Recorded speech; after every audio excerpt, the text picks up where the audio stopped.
Hi, welcome to Basic Electrical Engineering.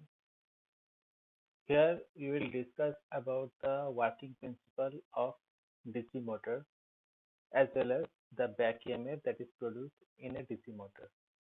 So let's start. The DC motor basically converts the DC electrical energy into the mechanical energy. There are many applications of the DC motor like tractions, crane, air compressor, lathe machines, conveyor, and lot more. It works well in dynamic braking as well as reversing applications also, which is very common in many industrial applications.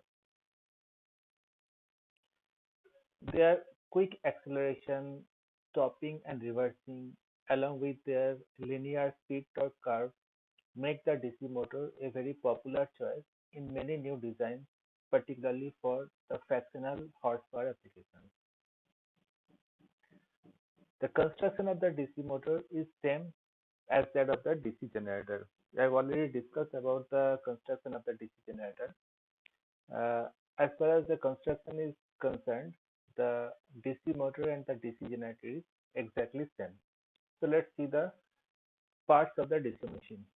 The first is the stator, yoke, pole, pole core and pole tube, interpole, field windings, brass and brass holders. Similarly, in the rotor part, we have armature core, armature windings, commutator, bearings, and shaft. We have already discussed about each and every part in case of DC generator, so here we will not repeat it again. But here we will discuss about the operation of the DC motor. Basically, the DC motors operate based on the Lorentz formula, and it states that if a current carrying conductor is placed within a magnetic field, then a force will be experienced by the conductor and a torque will be produced for the forces developed, and for the torque the rotor will rotate. So this is the basic operating principle. So here the force that will be produced will be V into I into L. A current carrying conductor should be placed within a magnetic field, then the force will be developed.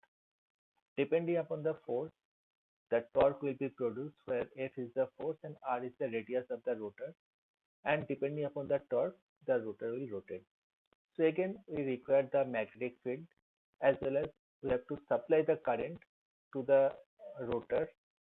So here the stator is basically used to develop the magnetic field, whereas in the rotor armature windings, you have to give the power supply from the external source, and then depending upon the motoring action, the rotor will rotate.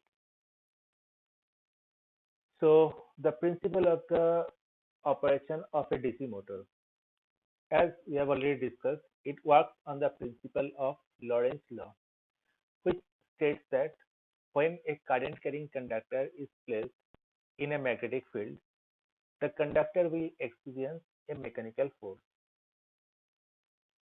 This experienced force is called as the Lorentz force. By using the Fleming's left hand rule, we can easily find out the direction of this force. Now, due to the force, a torque will be produced which rotates the rotor of the motor, and hence the motor will run.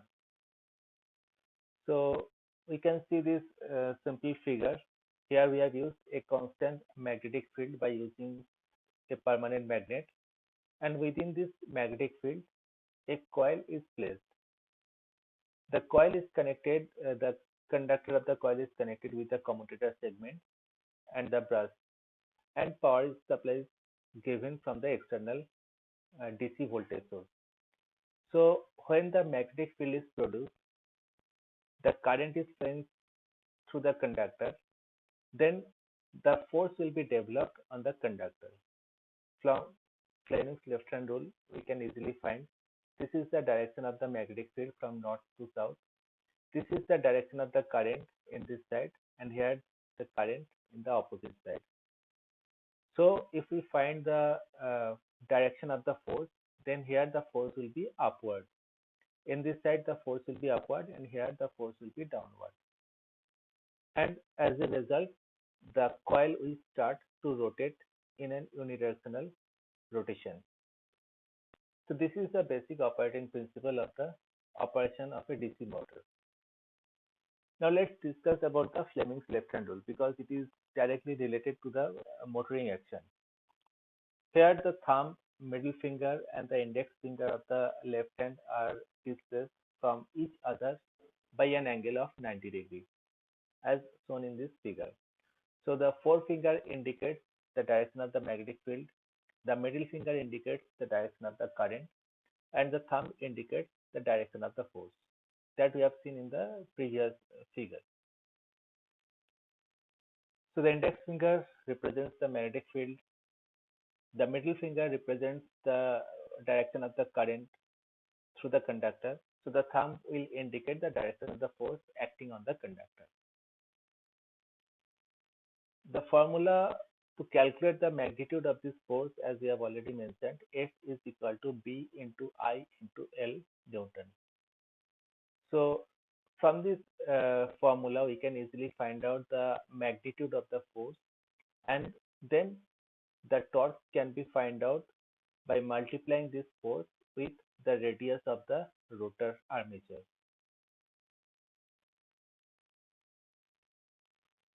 So the working principle of the DC motor. Here, for simplicity, consider that in the armature there is only one coil which is placed between the magnetic field as shown in this figure. So here it is only one coil. It is placed within a constant magnetic field. Here two permanent magnets are used. So the constant magnetic field is flowing from North Pole to South Pole. Now, when the DC supply is given to the armature coil, the current will start to flow through it. This current develops its own magnetic field around the coil, just like shown in the second figure. So when the current is flowing through this coil, then another magnetic field will be produced because of the current flowing in the coil. So ultimately there will be two magnetic fields. One is produced by the permanent magnet, which is constant. Another magnetic field will be produced in the coil because of the current flowing through the coil. So by the interaction of the field produced by the coil and the magnet, the resultant field developed across the conductor. The resultant field tends to regain its original position, that is in the axis of the main field. This is the axis of the main field. The field exerts a force at the end of the conductor, and thus the coil will start to rotate. Let the magnetic field produced by the main field be Fm. So this is the magnetic field produced by the permanent magnet, and it rotates in the clockwise direction. When the current is flowing in the coil, they produce their own magnetic field Fr. So this is the magnetic field produced by the current flowing through the coil, Fr. The field Fr try to come in the direction of the main magnetic field. So Fr will try to be in the same direction as that of Fm. Thereby, a torque will be produced on the armature, because if this magnetic field will try to come in the x-axis, then a torque will be produced on the coil, and as a result, the coil will start to rotate.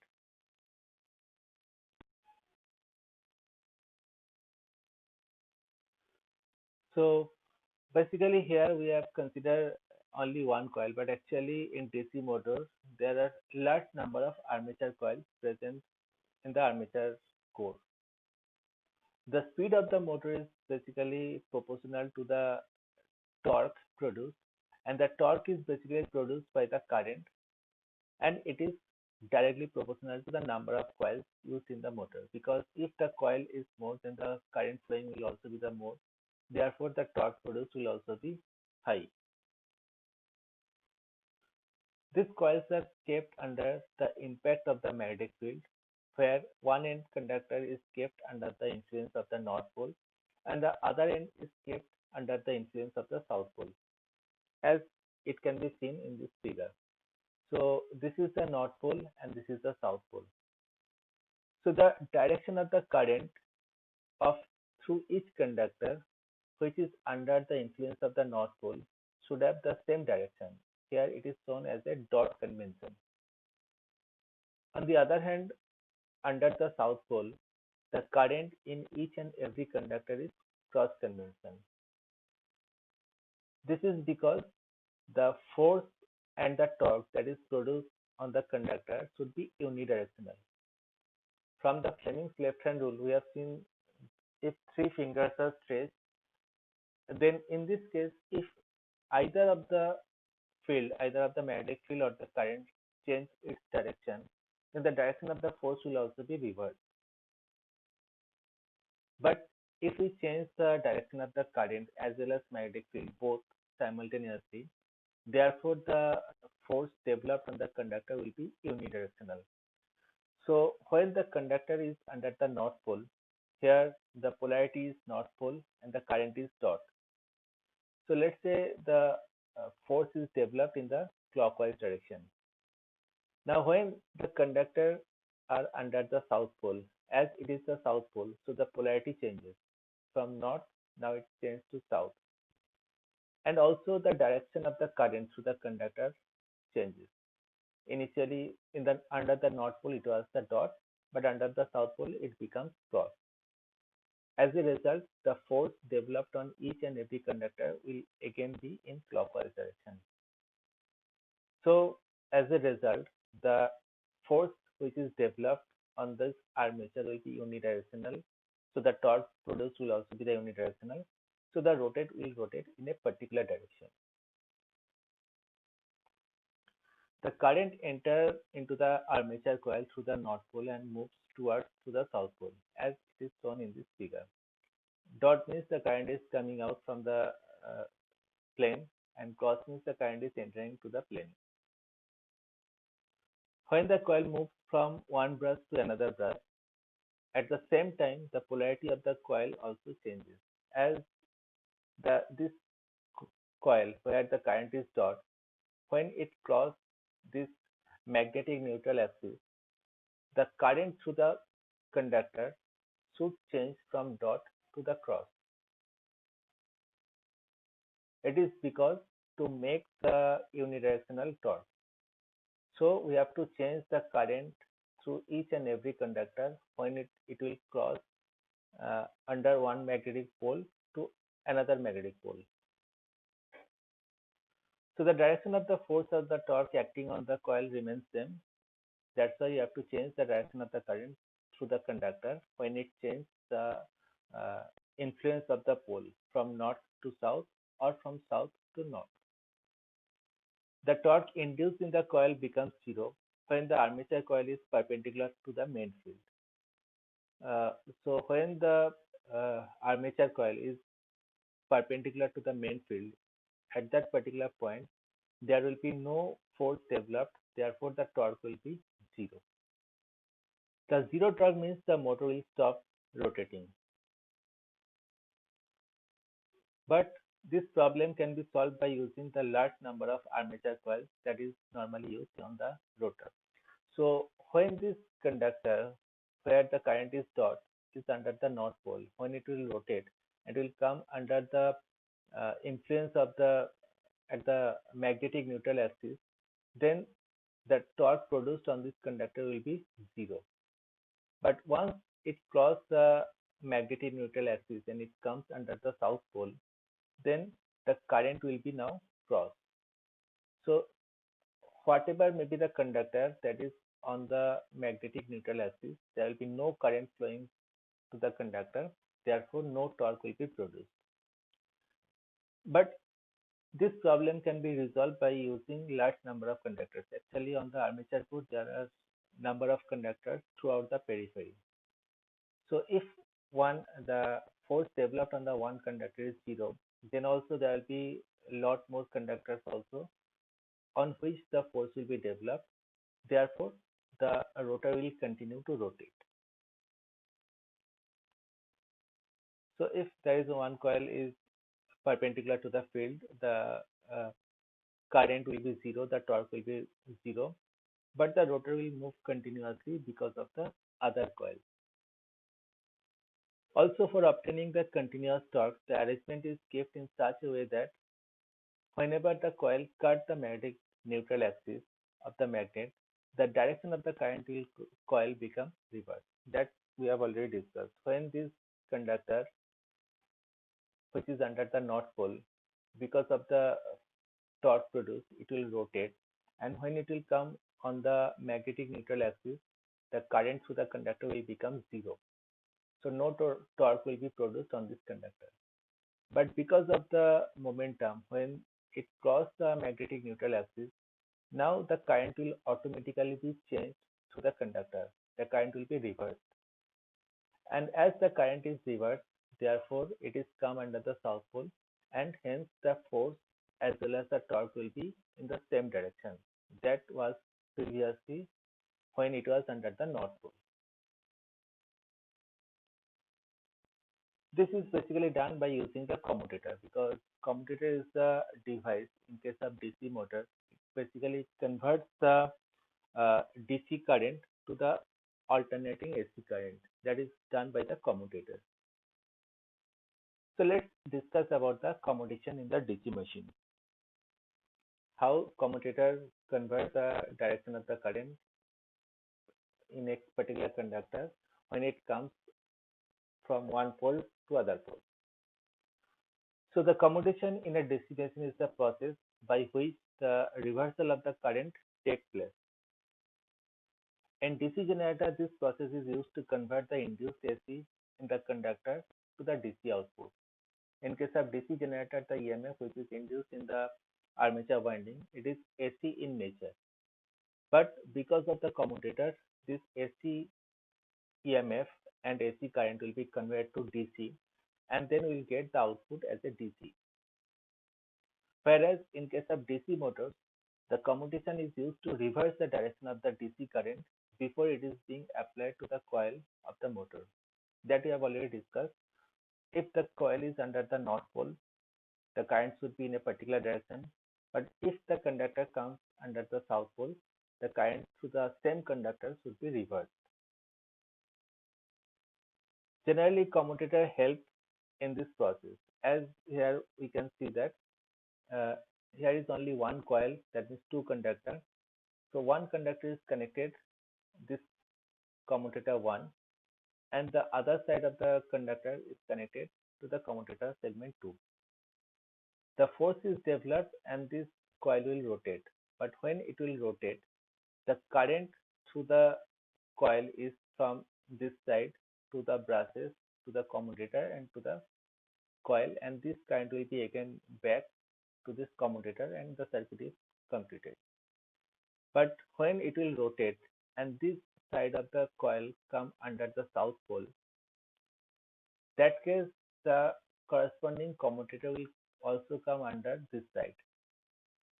So now the commutator 1 will be in this side and commutator will be 2 will be on the other side.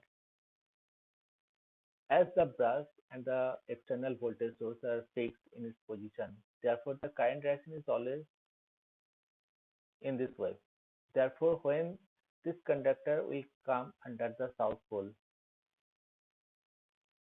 the current through this conductor will be reversed, because here the current was from this side, from let's say A to B, but when it will come this side, now the current will be flowing from B to A. So in this way, the commutator changes the polarity of the current through the conductor. Each armature coil contains two commutator attached to its end, as shown here in this figure. So for the transformation of the current, the commutator segments and the brushes should maintain a continuously moving contact. As the brushes are fixed, it is stationary, but the commutator is rotating.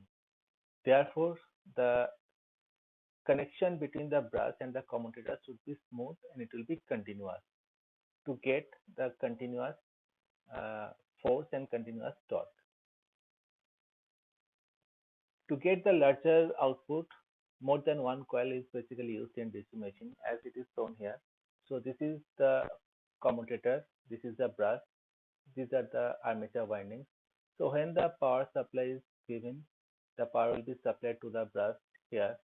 It is stationary part, but the commutator is continuously rotating. So the current is always through this brush is this side.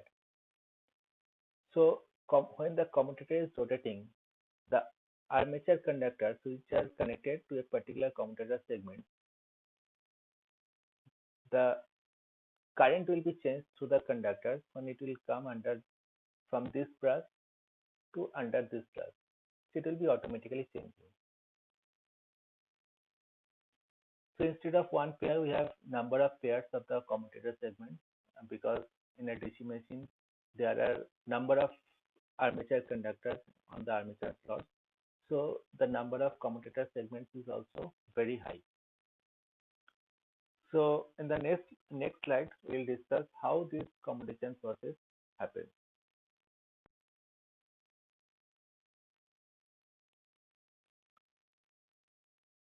Basically, the coil is short-circuited for a very short period of time with the help of the brushes. As the commutator and brushes are interconnected, so there will be a short circuit between the conductors. This period is known as the commutation period. Consider a DC motor in which the width of the commutator bar is equal to the width of the brushes. Let's say the width of the brush is equal to the width of one commutator segment. And let the armature start rotating and the commutator is moving from left to right. As the commutator is moving from left to right, then the brush will move from right to left. It will be considered that the brush is moving from right to left, although the brushes are fixed in its position. So here consider the figure. At the first position, the brush is connected to the commutator bar B, as shown in the figure. This is the commutator. This is the commutator bar A, B, and C, and here it is the brush. This is brush.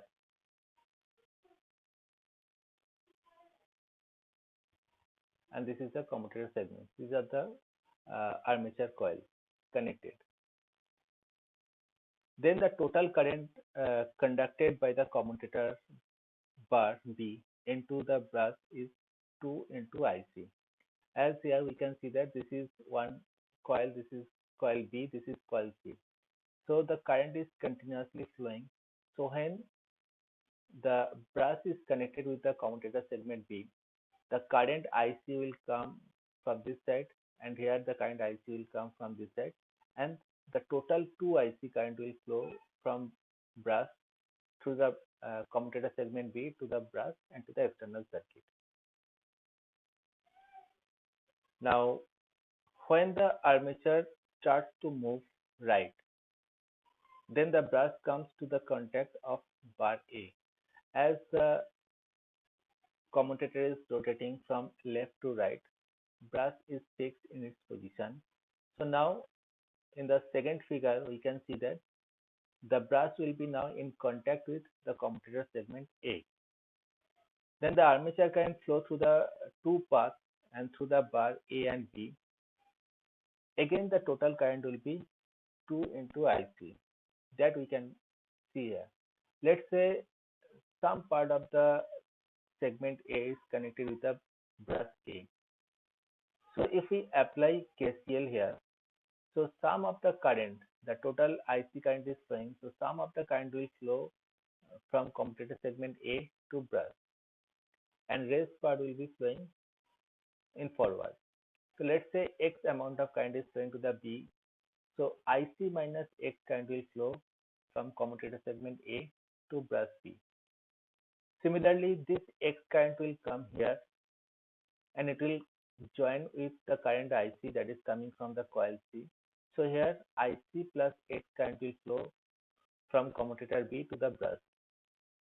So the net current will be IC minus X, which is coming from segment A, and IC plus X, which is coming from segment B. Therefore, the total current will be again 2IC. Now, when the brush is just in the middle part of the segment A and B, in this case, the same concept is there. Half of the current of IC will be flowing here. That means the IC current will flow in this side.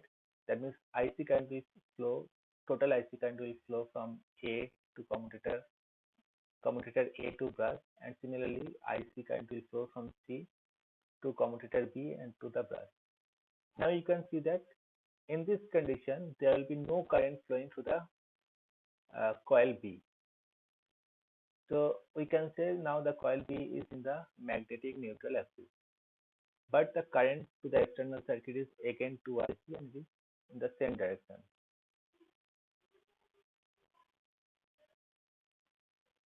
In next case, as the commutator is further moving from left to right, so here now the connection with the segment A is more compared to the previous case, and the connection between B and brush is reduced.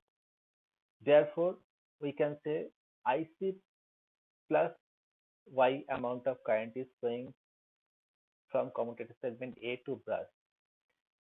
Here IC current is flowing and some amount of current, let's say Y amount of current is flowing to the coil B. So IC minus Y current will flow from commutator B to brush. This Y amount of current will join with the IC which is coming from the coil A, and then IC plus Y current will flow from segment A to brush. So again the net current will be 2IC. Next part, when the commutator is further rotating from left to right, in this case the connection between the brush and the commutator segment A will be, the connection will be completed. Now in this case there will be no connection with the commutator segment B. So in this case the IC current which is flowing from coil A and IC current which is flowing from coil B, the net current, that is 2IC, will again flow from segment A to brush to the external circuit. So this is the complete commutation process that we can see here. In each and every condition, the current to the external circuit remains same, that is 2IC. It is always 2IC. Some of the current is flowing from A, some of the current is flowing from C, and some of the current is flowing from B. There may be one condition when there will be no current in between the coil, that is in the coil B there will be no current when the brush is connected equally between two commutator segments. And further, if the commutator is further moving, then the current from the coil A will be gradually increasing and the current from the coil C will be gradually decreasing, and the net current will be again 2IC. So this is the complete commutation process that occurs in a DC motor. The ideal commutation is that when the reversal of the current is completed by the end of the commutation period. This total, that means the brush and the connection of commutator segment B to connection of commutator segment A and brush, is called one complete commutation period. So it will be considered as the ideal commutation when the reversal of the current is completed by the end of the commutation period.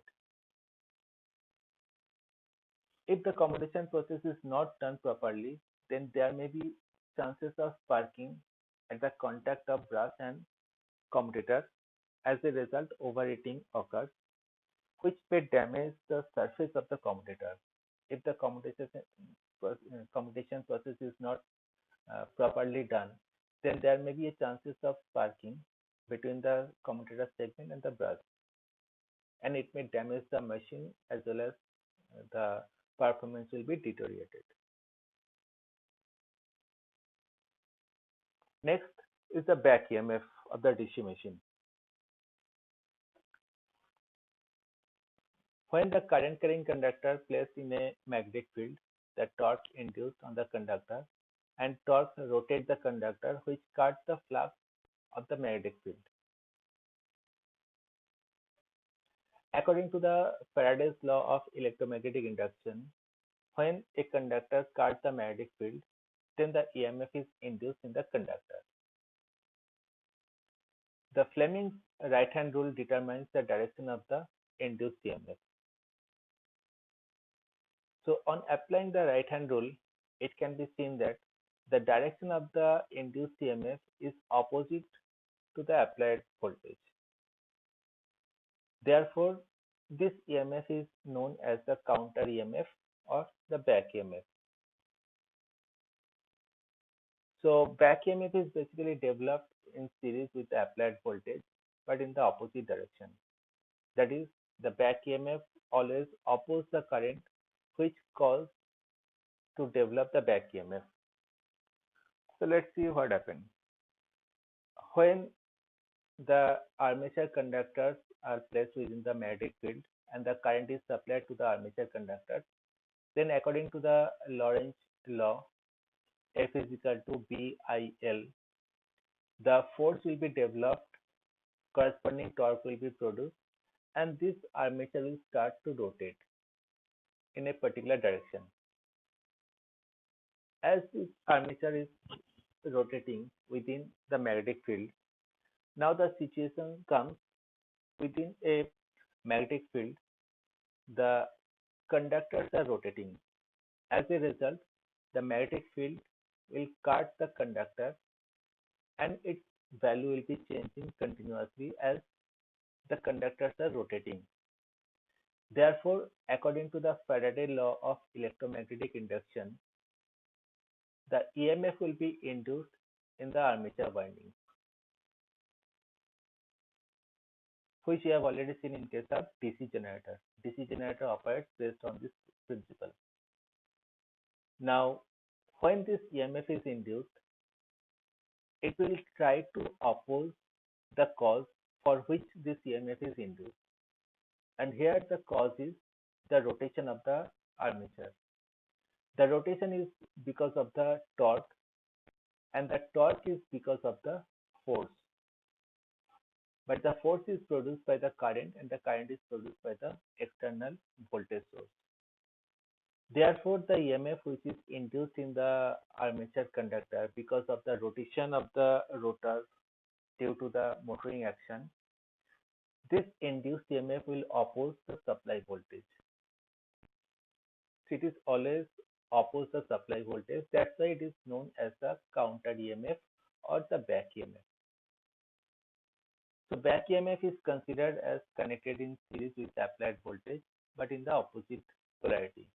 So it will always oppose the flow of current from the source. As the back EMF is produced because of the generating action within a motor, therefore its magnitude is again same as that of the generated EMF. In case of generator, DC generator, we have seen that the generated EMF is represented by Z phi Pn upon 60A. Here, the back EMF, which is represented by EB, it is also represented by the same formula Z phi Pn upon 60A, where Z is the number of conductors in the armature, phi is the flux per pole, P is the number of pole in the stator, N is the speed of the rotor, and A is the parallel path. So the value of the back EMF is exactly same as that of generated EMF in case of generator. Now, using this back EMF, we can draw the equivalent circuit of a DC motor. Here, the magnitude of the back EMF is always less than the applied voltage. Remember one thing, back EMF cannot be more than the applied voltage. And the difference between two is nearly equal when the motor runs under the normal condition. The current induced on the motor because of the main power supply. And the relation between the main supply and the back EMF and armature current is given as V is equal to EB plus IA into RA. Let's see. Here V is the supply voltage to the armature. This is the brush and this is the armature winding. So when the power supply is given, armature current is flowing, the motoring action will be activated the force will be developed. Because of the force, the torque will be produced, and because of the torque, the rotor will continue to rotate. And when the rotor is rotating, then according to the Faraday law of electromagnetic induction, the EMF will be induced,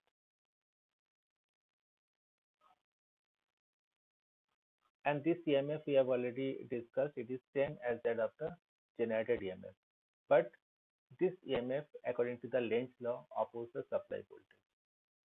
Therefore, the voltage equation of the armature can be written as V is the supply voltage, EB is the back EMF, RA is the resistance of the armature winding, and IA is the current flowing to the armature.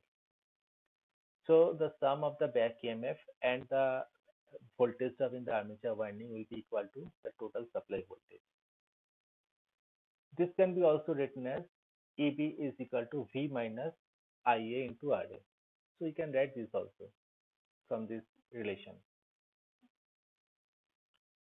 Now, the mechanical power which is developed in the armature, that can be easily find out by using the back EMF. As we know that the motor is basically convert the electrical energy to the mechanical energy. So how this mechanical energy is developed, or the mechanical power is developed? Now consider this formula and multiply by armature current in both sides. So we can write EB into IA is equal to V into IA minus IA square into RA.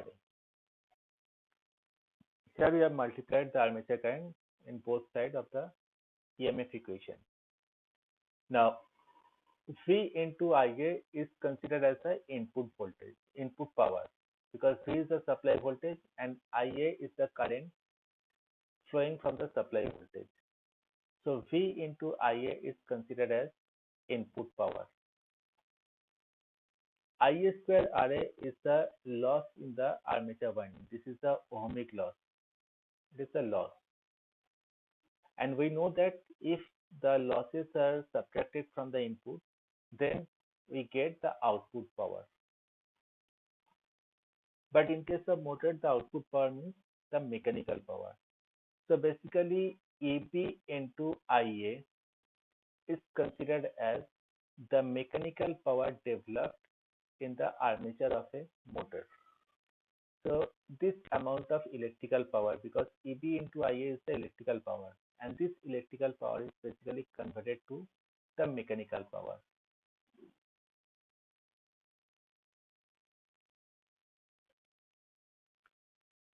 Now the importance of the back EMF.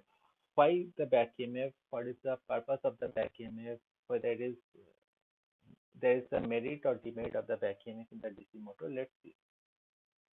The back EMF basically opposes the supply voltage, but supply voltage induces the current in the coil which rotates the armature. The electrical work required by the motor for causing the current against the back EMF is converted into the mechanical energy that we have seen in the previous slide. Because back EMF into armature current is the electrical power which is finally converted to the mechanical power in the armature of the road machine. And that energy is induced in the armature of the motor. So this is the mechanical energy. Thus we can say that the energy conversion in a DC motor is possible only because of the back EMF. So if there is no back EMF produced in the armature of a DC motor, then no mechanical power will be developed. Now, back EMF makes the DC motor self-regulating machine. That is, back EMF develops the armature current according to the need of the motor. That means back EMF basically decides how much amount of current is required to overcome the load to produce the sufficient amount of torque. Before discussing that, now consider the formula. The back EMF we have already discussed, Z5Pn upon 60A. The voltage relation V is equal to back EMF plus drop in armature. So from this relation we can write armature current is equal to V minus EB upon RA. The force which is developed on the armature is using BIL formula. So here it will be B into armature current into length of the coil. And the torque which is produced in the armature, it is represented by force into radius of the armature. So T is equal to F into R. Now consider when the motor is operating on no load. In this case, very small torque is required to overcome the friction and windage losses. Therefore, the back EMF is nearly equal to the applied voltage and the armature current is very small. When the motor is running at no load condition, in this case, the armature current will be very small. Therefore, very small amount of force will be developed. As a result, very small amount of torque will be produced. And this torque is required only to overcome the friction and windage losses. Now, when the motor is loaded, during running condition at no load condition, now the motor is loaded. Then the driving torque that was produced till now will not be sufficient to overcome the excess torque required to overcome the load which is connected. Therefore, the speed of the rotor will be reduced. So the speed of the rotor for the time being will be reduced. As a result, the back EMF will also be reduced. Therefore, as the back EMF is reduced, then the armature current will be increased. Corresponding force will also increase and hence the torque will also increase. So from no load to loaded condition of a DC motor, we can see that for the time being the speed of the machine will be reduced, but after some time the machine will produce sufficient amount of current and sufficient amount of torque to overcome the load which is done on the motor. Now the other part. Let's say the motor is running at a loaded condition. So the torque is sufficient for the load which is connected to the rotor. Now the load is removed from the machine. As the load is removed, now the torque will be more than sufficient in this particular case. So in this particular case, the speed of the machine will be for the time being increased. As the speed of the machine is increased, therefore the back EMF will also be increased. And as the back EMF is increased, then the armature current will be decreased. And due to the armature current, the force will also be decreased, and as a result, the torque will also be reduced. Therefore, if we make the no load from the loaded condition, initially the speed of the machine will be increased, but after some time the motor will draw that amount of current which is required to overcome only the friction and windage losses during no load condition. So in this way, we can see that the back EMF acts like a governor. That means it makes the motor self-regulating, and so that it can draw as much current as required for a particular load, and or if there is any change in load, then it will adjust the torque by drawing or by reducing the current from the source accordingly.